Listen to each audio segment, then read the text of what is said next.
Hello everybody.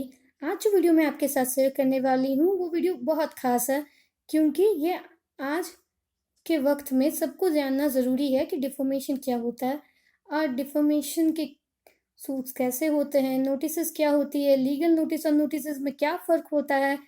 और deformation को अगर आप हिंदी में कहें तो इसे कहते हैं मानहानि। तो हम जानेंगे मानहानि से जुड़े कानून, और ये सिविल लॉ है कि क्रिमिनल लॉ है, इसे कैसे डील करना है। अगर आपको कोई नोटिस भेजना है तो आप कैसे करेंगे, अगर किसी ने आप पर कोई ऐसा बात कहा है या आपसे रिलेटेड कोई ऐसा स्टेटमेंट पब्लिश किया है तो आप कैसे उसका रिस्पॉन्स देंगे।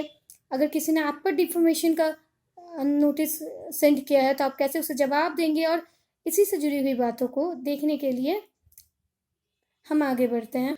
सबसे पहले डिफॉर्मेशन, मानहानि की डेफिनेशन। जो डिफॉर्मेशन है वो सेक्शन 499 और सेक्शन 500 आईपीसी के अंडर गवर्न होता है, क्योंकि ये सिविल और क्रिमिनल दोनों ही रॉन्ग है, इसीलिए ये सिविल केसेस में टॉर्ट के अंडर गवर्न होता है। अब आप सोच रहे हैं कि टॉर्ट क्या है। टॉर्ट जो है वो इंग्लैंड में बेस्ड लॉ है। इसका मतलब ये होता है कि जो सोसाइटी के वेलफेयर के लिए होता है, जो जज मेड लॉज होते हैं, जिसका अल्टीमेट एम जो होता है वो सोसाइटी को मेंटेन करना होता है, सिविल सोसाइटी को मेंटेन करना भी होता है। और ये हमें बताता है हमें किस तरह से रहना चाहिए। जजमेंट रूल्स का भी एक सेट कहा जाता है इसे। ये टॉर्ट के अंडर गवर्न होता है। सिविल में इसका कोई प्रॉपर सेक्शन या प्रॉपर डेफिनेशन अवेलेबल नहीं है, जितना कि जैसा कि हम देखते हैं कि आईपीसी में है। तो जो क्रिमिनल में है इसमें सेक्शन 499 हमें ये बताता है कि आखिर डिफॉर्मेशन यानी कि मानहानि कहते किसे हैं और क्या क्या मानहानि के अंदर आता है। वहीं सेक्शन 500 हमें ये बताता है कि मानहानि की सज़ा कितनी होती है और क्या ये बेलेबल है, क्या इसमें फ़ाइन लगता है, ये सारी बातें। तो मैं आपको बता दूं कि जो सेक्शन 500 होता है वो बेलेबल ऑफेंस है, मतलब कि इसमें आप बेल ले सकते हैं। इसकी अधिकतम सज़ा जो होती है वो 2 साल हो सकती है। ये फाइन भी, विथ फाइन भी हो सकता है आपको जेल, और विदाउट फाइन भी हो सकता है। इसकी फाइन जो होती है, इसका जो कॉस्ट होता है वो जज डिसाइड करता है। वो डिसाइड होता है इस बेसिस पे कि उसने कितना हार्म किया है इंसान की रेपुटेशन को, इंसान के बिजनेस को, प्रोडक्टिविटी को, इन जैसी चीज़ों को मेजर किया जाता है। तो मैं आपको बता दूं, डिफॉर्मेशन जो है ये कम्युनिकेशन ऑफ स्टेटमेंट्स है।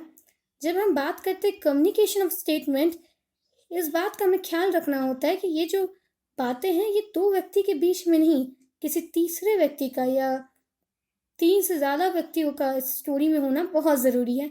अगर आप किसी व्यक्ति से बात कर रहे हैं और आप उसके बारे में उसे कुछ बुरा भला कहते हैं और वो आपको रिटर्न में कुछ बुरा भला कहता है, तो ये डिफॉर्मेशन या मानहानि की डेफिनेशन में फिट नहीं होता।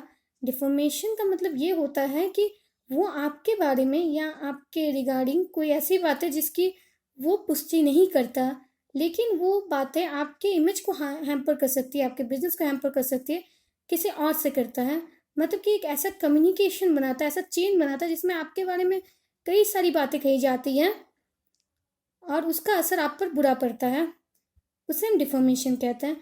डिफॉर्मेशन को जैसे हम हिंदी में कहते हैं मानहानि। मानहानि का मतलब होता है जो कि मान की हानि हो।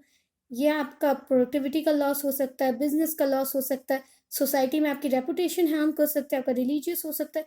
ये किसी भी सेंस में इंसान को नीचा दिखाना होता है या उसकी इमेज को ख़राब करना होता है तो ये किया जा सकता है या ये किया जाता है, तो उसे हम डिफॉर्मेशन कहते हैं। इसमें गुड फेथ की कमी होती है। ये तो था आईपीसी के अकॉर्डिंग। अब हम बात करते हैं सिविल रॉन्ग के बारे में। हमें आईपीसी एक मोटी मोटी डेफिनेशन दे देता है कि डिफॉर्मेशन मतलब कि मानहानि क्या होता है, लेकिन इसे और अच्छी तरह से बताया गया है टॉर्ट में, सिविल रॉन्ग के केसेस में, जिसे इसे 2 कैटेगरी में बांटा गया है, लाइबल एंड सिलेंडर के बारे में। हम इसे 2 कैटेगरी में या 2 टाइप में डिवाइड करते हैं। यहाँ हम देखते हैं लेबल और दूसरे में हम देखते हैं स्लैंडर। जो लाइबल होता है, लाइबल जो होता है वो एक पब्लिश स्टेटमेंट होता है। ये रिटन स्टेटमेंट होता है और इसका पब्लिश्ड होना बेहद ज़रूरी होता है। वहीं जो स्लैंडर होता है, स्लैंडर जो होती है वो कही हुई बातें होती है, ये पब्लिश नहीं होता। ये एक व्यक्ति से दूसरे व्यक्ति, दूसरे से तीसरे व्यक्ति को कही होती है, या फिर एक व्यक्ति ने ग्रुप में अगर कुछ कहा होता है तो वो स्लैंडर के अंडर आता है। लाइबल को बड़ा ऑफेंस माना जाता है स्लेंडर की तुलना में, क्योंकि लाइबल जो होता है वो क्रिमिनल और सिविल दोनों के अंडर गवर्न होता है। वहीं स्लेंडर जो होता है वो सिर्फ सिविल रॉन्ग होता है, जब तक कि वो एक्सट्रीम सीन में ना हो जाए, जब तक वो सीड्यूस ना करे। बट ये बहुत एक्सट्रीम सीन है, तो बेसिकली ये सिविल रॉन्ग। जैसा कि हम कह रहे हैं कि लाइबल एक रिटन पीस ऑफ पेपर होता है, पब्लिश पीस ऑफ पेपर होता है। तो पब्लिश चीज़ों को, अब पब्लिश का मतलब ये नहीं कि सिर्फ कागज़ में, ये सोशल मीडिया पे हो सकता है, ये किसी सोशल प्लेटफॉर्म पे भी हो सकता है। इसे हम देख सकते हैं और पढ़ सकते हैं। वहीं जो स्लैंडर होता है उसे बस हम सुन सकते हैं। और क्योंकि as a paper document liable जो होता है वो ज़्यादा स्ट्रांग होता है, हम लाइबल का मतलब समझते हैं पब्लिश। और स्लैंडर तो हम जानते ही हैं कि ये सुनी हुई बातें होती हैं या कही हुई बातें जिसे हम कहते हैं। तो जो एक्शन होता है लीगल एक्शन, उसमें पब्लिश वर्ड्स को ज़्यादा आसान होता है कंसीडर करना या उन पर प्रोसेस करना, उनके खिलाफ एक्शन लेना। वहीं कही हुई बातों पे एक्शन लेने के लिए हमें एविडेंस की ज़्यादा ज़रूरत पड़ती है, क्योंकि इसे प्रूव करना थोड़ा सा हार्ड होता है। ये जो दोनों ही चीज़ें होती हैं ये बेसिकली विदाउट लेजिटिमेट सपोर्ट होती है। दोनों में ही किसी तरह का लेजिटिमेट सपोर्ट नहीं होता, गुड फेथ नहीं होता। इसीलिए डिफॉर्मेशन मानहानि के अंडर गवर्न होती है। अगर यहाँ कहने वाला व्यक्ति ये अथॉरिटी ले कि ये जो कह रहा है वो सारी चीज़ें को वो प्रूव कर सकता है, या उसने ये सब कुछ गुड फेथ में कहा था, किसी की इमेज खराब करने के लिए नहीं कहा था, तो उसे डिफॉर्मेशन से बचाया जा सकता है। मैं आपको एक और बात बता दूं कि डिफॉर्मेशन जो होता है वो एक्सप्रेस और इम्प्लाइड दोनों होता है। इसका मतलब कि किसी को डायरेक्टली कह कर, उसके बारे में डायरेक्टली लिख कर ही बस नहीं, उसके रिलेटेड बातें में बात कर कर भी हो सकता है। जैसे कि अगर आप किसी पर्सन को डिफॉर्म कर रहे हैं, मतलब कि अगर किसी पर्सन की इमेज को आप हैम्पर कर रहे हैं बट उसका नाम नहीं ले रहे, उससे रिलेटेड हर बात कह रहे हैं, उससे जुड़ी बातें कह रहे हैं, जिससे सामने वाले को तो पता है कि आप किसके बारे में बात कर रहे हैं, बट किसी का डायरेक्ट नेम नहीं लिया जा रहा, जो कि अभी के वक्त में काफ़ी फेमस है, उससे भी डिफॉर्मेशन के अंडर ही कहते हैं। अगर कोई व्यक्ति आपसे जुड़ी चीज़ें कह रहा हो, आपसे रिलेटेड बातें कह रहा है, जो कि आपकी तरफ पॉइंट आउट कर रही हो बट आपका नाम नहीं ले रहा, तो आप उस पर भी मानहानि का केस कर सकते हैं, या उन्हें भी मानहानि का लीगल नोटिस भेज सकते हैं। अब आप सोच रहे होंगे कि मैं बार बार लीगल नोटिस क्यों कह रही हूँ। ये इसलिए क्योंकि नोटिसेस जो कि आप खुद से भेजते हैं, जो जनरली वर्क में भेजा जाता है, उनका कोई लीगल वैल्यू नहीं होता। लीगल नोटिस का तभी वैल्यू होता है इन केस ऑफ डिफॉर्मेशन, जब वो किसी लॉयर के थ्रू सेंड किया जाए। जब कोई एडवोकेट अपने लेटर हेड में अपने सिग्नेचर के साथ कोई नोटिस भेजता है, तभी उस नोटिस को लीगल नोटिस कहते हैं। जो डिफॉर्मेशन का नोटिस होता है, उसे फ्रेम करते वक्त हमें इस बात का ख्याल रखना चाहिए। अगर कभी किसी ने आपकी रेपुटेशन को डैमेज किया होगा, तो आप ये नोटिस उसे भेज सकते हैं, या आपके कैरेक्टर पे आपकी इमेज पे दाग लगाया होगा तो। बट ये है कि उससे आपका कोई अलग मीन नहीं होना चाहिए। आपने जो कुछ भी किया है वो लॉजिकल होना चाहिए, रीजनेबल होना चाहिए आपके पास। जब हम बात करते हैं रीजनेबल की, मतलब कि इस बात में सच्चाई होनी चाहिए, आपके पास सबूत होने चाहिए। अगर वो रिटर्न है तो बहुत अच्छी बात है, पब्लिश है तो आपके पास वो रिटर्न सबूत है। और अगर वो पब्लिश नहीं है तो वो कब घटा था, कौन वहाँ थे, ये सारी चीज़ों का वर्णन करना बेहद ज़रूरी है। लीगल नोटिस में ये सारी चीज़ें बेहद मायने रखती हैं। आपको वहाँ टाइम, डेट और प्रॉपर डिटेल देना होता है। और लीगल नोटिस का कोई प्रॉपर लॉ तो फ्रेम करने का नहीं दिया हुआ है, इसीलिए हम कॉमन जो लॉ होता है नोटिस राइटिंग के लिए, हम उसे फॉलो करते हैं। इसका कोई टाइम लिमिट नहीं है, इसीलिए आप चाहें तो अपने नोटिस में ये कह सकते हैं कि आपको कितने से कितने टाइम लिमिट में जवाब चाहिए, और आप ये और आपका कितना अमाउंट भी आप लिख सकते हैं, जितना आपको लगता है कि आपका लॉस हुआ है।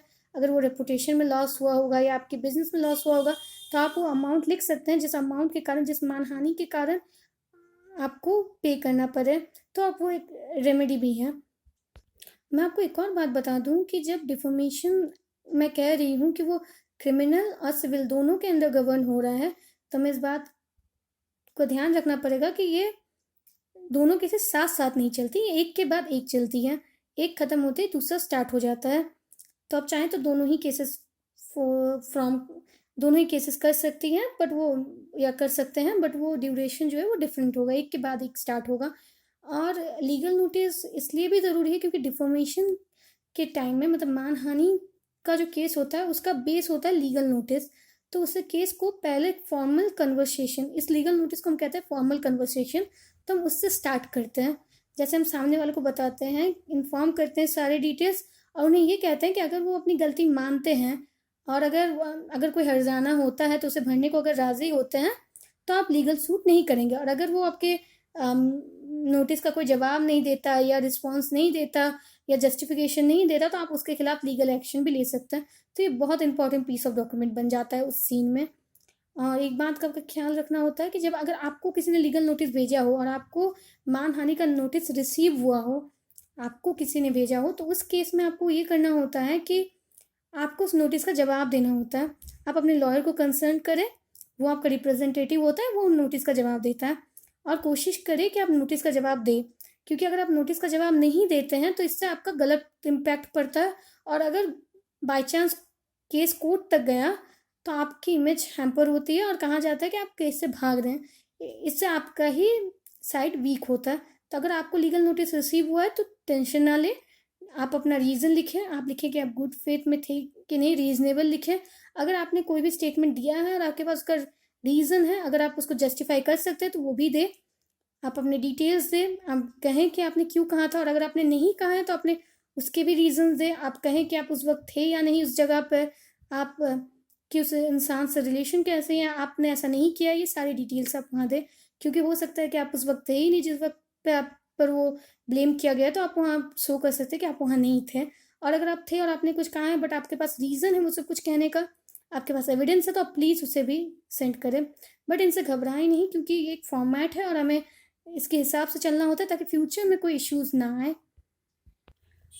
एक और चीज़ मैं आपको कहना चाहती हूँ, जो लीगल नोटिस होती है वो सिविल केसेस में बहुत इंपॉर्टेंट होती है और वही केस का फर्स्ट स्टेप कहलाती है। बट वही क्रिमिनल केसेस में लीगल नोटिस की कोई खास दरकार नहीं होती। डिफॉर्मेशन मतलब कि मानहानि एक एक्सेप्शनल है, जहाँ के ज़्यादातर एक्सेप्शनल्स में से एक है जहाँ की नोटिस की ज़रूरत पड़ती है, क्योंकि ये सिविल और क्रिमिनल दोनों हैं और सामने वाला व्यक्ति दोनों ही वेज को यूज़ करना चाहेगा, वो क्यों एक ही वे को यूज़ करे। तो इसीलिए इसमें लीगल नोटिस का बहुत इंपॉर्टेंट रोल है। बाकी क्रिमिनल केसेस में लीगल नोटिस नहीं लगती। और अब आप सिविल केसेस की जब मैं बात करूँ तो मैं आपको ये भी बता दूँ कि जो डिवोर्स का नोटिस होता है वो इम्पॉर्टेंट नहीं होता, क्योंकि डिवोर्स में जो नोटिस होता है वो फर्स्ट स्टेप नहीं कहलाता। और अगर आप नोटिस सेंड करते हो या नहीं करते हो कोई फ़र्क नहीं पड़ता, इसलिए डिवोर्स में नोटिस का कोई खास इंपॉर्टेंट रोल नहीं होता जब हम सिविल केसेस की बात कर रहे हैं। तो फैमिली लॉज में नोटिस उतना इम्पॉर्टेंट नहीं है जितना कि दूसरे सिविल केसेस में होते हैं। मैं उम्मीद करती हूँ कि आपको ये टॉपिक समझ आया होगा। तो मैं आपको लास्ट में बता दूँ जो चीज़ें आपको ध्यान रखनी है, कि उसमें लॉयर का लेटर हेड होना चाहिए, मतलब कि लॉयर के थ्रू सेंड करना चाहिए। उसमें पूरी तरह से date, time, address, contact details सारे होने चाहिए डिटेल। और एक्यूज पर्सन का तो होना ही चाहिए, जिस पर्सन को आप ब्लेम करें या जिसको आप ये नोटिस भेज रहे हैं। लीगल नोटिस जो होता है वो जनरली एक रजिस्टर्ड लेटर होता है, बट अगर अभी के वक्त में आप उसे मेल के थ्रू भी सेंड कर सकते हैं। रिसेंट दिल्ली हाई कोर्ट के जजमेंट में ये कहा गया है कि आप व्हाट्सएप के मैसेज को भी लीगल नोटिस माना जा सकता है, बट जब उसमें ब्लू टिक होता है तो वो एक एविडेंस बन जाता है कि वो रिसीव हो चुका है। बट व्हाट्सएप जो है वो काफ़ी इनफॉर्मल है, तो आप कोशिश करें कि या तो एक रजिस्टर्ड लेटर के थ्रू से सेंड किया जाए या तो उसे एक ईमेल के थ्रू सेंड किया जाए। वो हमेशा लेटर के जो होता है वो रिप्रेजेंटेटिव होता है आपका एडवोकेट, उसके सिग्नेचर्स वहाँ ज़रूरी है, उस पर्सन के सिग्नेचर ज़रूरी हैं जिसने ये सेंड किया है। इसमें रीज़नेबल होना बहुत ज़रूरी होता है, गुड फेथ बहुत ज़रूरी होता है। और नोटिस का जवाब देने का हमेशा कोशिश करें, या अगर आपको किसी ने डिफॉर्मेशन किया, अगर आपकी किसी ने मानहानि की है, तो ज़रूर पहले उसे नोटिस सेंड करें, इससे आपका पॉइंट और मजबूत होगा। मैं उम्मीद करती हूँ कि ये वीडियो आपको अच्छी लगी होगी और आपके सारे डाउट्स क्लियर हुए होंगे। अगर आपके मन में और भी कोई लीगल नोटिस से रिलेटेड डाउट है, डिफॉर्मेशन से रिलेटेड डाउट है, तो आप इसे कमेंट सेक्शन में पूछ सकते हैं। Thank you. और you can like, comment and subscribe if you wish.